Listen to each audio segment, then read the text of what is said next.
রবিবার social welfare 126 জন, PWD junior engineer 197 জন, state cooperative bank 156 জন, সর্বমোট 479টি পদে বিভিন্ন দপ্তরে অফার বিতরণ করা হয় রাজ্যের মুখ্যমন্ত্রী প্রফেসর ডক্টর মানিক সাহার হাত ধরে। এদিন এই অফারপত্র বিতরণের জন্য রবীন্দ্র ভবনে 1 নম্বর প্রেক্ষাগৃহে এক বিশেষ অনুষ্ঠানের আয়োজন করা হয়। সেখানে মুখ্যমন্ত্রী প্রফেসর ডক্টর মানিক সাহা ছাড়াও উপস্থিত ছিলেন মন্ত্রী টিঙ্কু রায়, মন্ত্রী শুক্লাচরণ নোয়াতিয়া সহ অন্যান্য আধিকারিকেরা। এদিনের অফারপত্র বিতরণ করার পর মুখ্যমন্ত্রী বক্তব্য রাখতে গিয়ে বলেন, প্রত্যেকে নিজেদের যোগ্যতার কারণে আজ চাকরি পাচ্ছে। এই সরকার কাউকে ঘরে নিয়ে চাকরি দিয়ে আসে না, তাই সম্পূর্ণ বৈধ এবং পরীক্ষামূলকভাবে চাকরি প্রদান করে থাকে বর্তমান সরকার। তাই আগামী দিন সৎ পথে কাজ করার আহ্বান রাখেন নব চাকরিজীবীদের।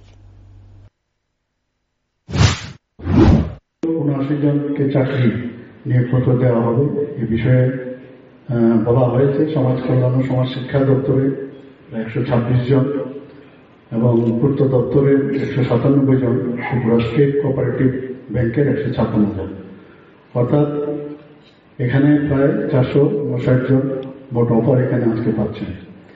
আমি সর্বপ্রথম যারা এখানে আজকে অফার পাবেন, আপনাদের নিজ যোগ্যতার কারণে কিন্তু আপনারা এখানে এসছেন।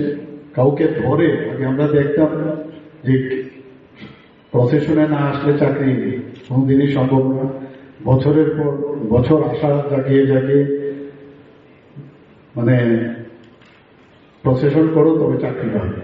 আমাদের এই সরকার আসার পর, যেটা একটু আগে আমাদের মাননীয় মন্ত্রী বাহাদুর বললেন, যে আমরা যখন 2019-এ আমাদের সরকার এখানে হলো, আমরা এই একটা পলিসি আমরা বানিয়েছি, স্বচ্ছতার সাথে আমরা চাকরি দেব, এবং সেই স্বচ্ছতার কারণে আজকে আপনারা কিন্তু সেই নিয়োগপত্র পাচ্ছেন। কাউকে ধরে আপনারা আসেন, এটা সবচেয়ে ইম্পর্টেন্ট আমাদের সরকারের।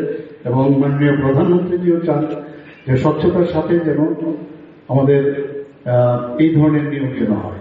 উনি একটা জায়গায়, আমি জানি না আপনাদের শুনেছেন কিনা, উনি একবার বলছেন যে যখন একটা গরিব ঘরের একটা ছেলে বা মেয়ে তার বাড়ির থেকে বেরোয়, বা তার কেউ তাকে চিনে না, সে বুঝতে পারে না কাকে ধরলে, কোন নেতাকে ধরলে তার চাকরি হবে। তো এই যে অবস্থা, তার থেকে আমাদের মুক্তি দিতে হবে এবং এই ধরনের যে স্বচ্ছতার সাথে আমাদের কাজ করতে হবে, সেই বিষয়ে আমাদের ত্রিপুরা সরকার